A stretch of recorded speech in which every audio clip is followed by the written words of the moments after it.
What's up, everyone? Day 7, just finished our outdoor 45-minute workout, our second workout of the day. Day 7 of 75. A little late this evening again, that's why I'm in this spot. Instead of doing it on my front porch, the sun went down, so it's kind of dark out there, and I needed to plug in my phone, so here we are. Everything's going good. No problem completing the tasks so far, just day 7. Still no pains from the workouts. Currently, for the first 7 days so far, I've actually gotten in 3 workouts because I wake up and do an hour of tread climber when I right out of bed, and I don't count that. Then I go do a 45-minute workout at the gym, and then I do my 45-minute outdoor workout. So, excuse me, I'm a little out of breath. Did my ruck today with my 35-pound bag. I'm gonna alternate that with days, just depending on how I feel or the time of the day. That with the speed bag, the punching bag, the push-ups, burpees, stuff like that, just to mix it up a little bit, because walking is a good burn, but I would like to get good at hitting the speed bag and get some different skills other than just walking. Let's see, tomorrow's Labor Day. Today is September 3rd, 2023. Still, I'm not currently working, so I'm able to knock out these tasks. Dieting has been still good for the first 7 days so far. No cravings for anything really. For some reason, well, a lot of the times I used to order Domino's because they're one of the only places, or if not the only place, that delivers out to my house. So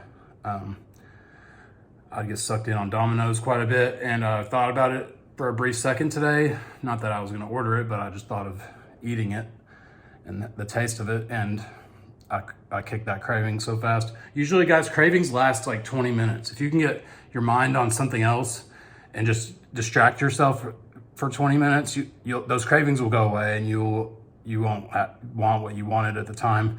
And also, if you do cave and say you do go eat whatever it is that you know you're not supposed to eat at the time, you always feel bad, and you kick yourself in the butt whenever you do that. So we need to take responsibility of our actions and be accountable to ourselves, and do the things that we say to ourselves that we're going to do. That's how we build self-confidence and self-belief in ourselves. Can't just go around all the time, like I always say, and talk about doing stuff and then never do it. Today, my message is pretty short and pretty simple, but it's pretty important. It's something that I wish I had known, and was somebody that had told me whenever I first started working out. So this message is to beginner trainer, people that are beginning to work out, do different type of workouts with weights. The message is, you need to understand exactly what body part you're working. For example, if you're doing a bench press, you're going to be working your chest, and you're going to be hitting also your shoulders and your triceps. But while you're doing that motion, you need to use your mind and actually think of your chest working, your triceps working, your shoulders working as you're pushing the weight. Focus on that, and it'll actually help your muscles activate, and you'll be getting a lot more hypertrophy out of those muscles as you do your reps. And the same thing goes where you don't necessarily need to load the weight. Say you can bench 500 pounds. You do 500 pounds for one, compared to doing 225 pounds or so, for example, for 30, you're gonna get more out of doing the 30. You need to get to where you're getting blood into the muscle and you're breaking that muscles down. So the same thing goes with back. If you're doing, say, lat pull down, you wanna understand that you're using your biceps, but mostly you want to focus on your pulling down with your lat muscle. So get that in your head as you're pulling down. Bam, this is my lat that's working. So the main thing is, what I'm trying to get at is, know which muscles that you're working, that you're trying to work with each exercise that you do. And that's going to get you the most progress in the shortest amount of time. I remember whenever I first started working out, I was 13. And in those first few years, I would be a monster with reps. I would work out with my buddy in his garage gym, and I would always do more reps. I could just keep doing reps, but I wasn't getting the growth that I know I could have gotten if I had known at the time. It wasn't about just doing the reps. It was about focusing on mind-muscle connection. And by doing that, now You don't necessarily have to load the weight like I would have tried in my younger years. That's just something you need to get in your head.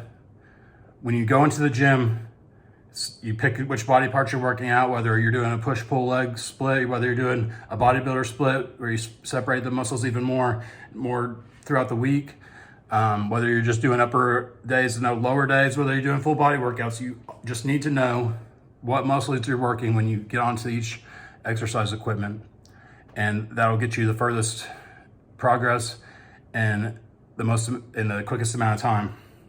And I'm not saying it's going to be quick. This stuff takes years. You can lose 100 pounds in 6 months easily. If you really focus on eating and getting your cardio done, you can do it. The first step is to just do it. You won't know if you can do it until you try. And I promise once you do it, you're going to wish that you had done it a long time ago. As in like the first time you told yourself that you knew you needed to do it. So let's just work on that. Going into the gym, crush it. Sometimes whenever you're at the end of your set and you're near failure, you might have some forced movements. You might have to be spotted, and you're not able to necessarily focus on those muscles. Those forced reps will also help you, but you don't want to do them all the time. You want to have sloppy form. You want to make sure you get correct reps, and you will make the progress a lot faster than you would as opposed to just moving the weight. There's a difference between just moving the weight and actually getting a good contraction and lowering the weight slowly, getting a good negative. All of it combined, you want to just do it in a fluid motion and get the feel out of it. That'll get you the biggest pump. That'll get the most blood into the muscles. That'll get you the most growth. And therefore, when you break down the muscles, they have to repair. You repair them. Your body repairs it after the workout whenever you take your protein and your aminos and stuff like that. So if you need any supplements, the supplements I use and I'm affiliated with, Accent Sledge, you can go to accentsledge.com. You can use my discount code. It's HIBS10, HIBBS 10. You'll save 10% on top of whatever other discounts they may have going on. I prefer their ignition switch, their hydraulic. Their ignition switch is their pre-workout, it's a low stem. The hydraulic is a non-stem pump product. And then I choose their aminos and their BCAAs.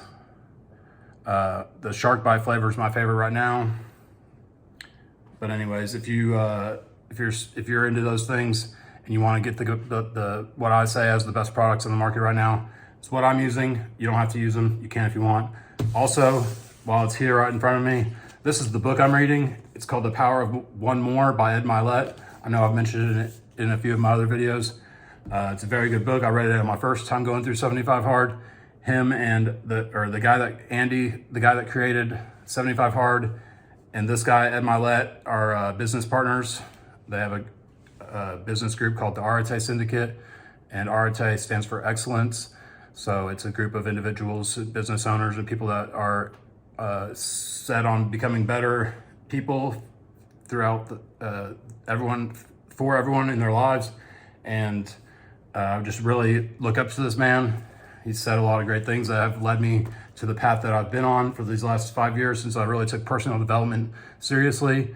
It's just been a game changer, guys. If you want to follow some good content, that's Ed Mylett. You can find him on Instagram. His podcast is the Ed Mylett Show. You can find it on any streaming platform. And same thing with the Real AF podcast. You can find it on any streaming platform. That's the Andy Frisella's Real AF podcast.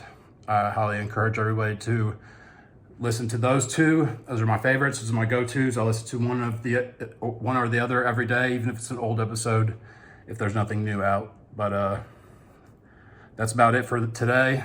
If you like this hat, HWMF, it's hardworking motherfucker. You can get that from allamericanroughneck.com. I'm not affiliated with them, but I have bought thousands of dollars of their stuff. It's the same company affiliated with Accent Sledge. All American Roughneck is the clothing company, and the Accent Sledge is the supplement company. So guys, if you're interested in any coaching, or if you have any questions, you can post them in the comments. I'll leave a little description below. for any type of contact. You can follow me on Instagram at thedad_the_kid, or Hibbs940 is my main account. And so that's day 7, guys. I'll see you tomorrow.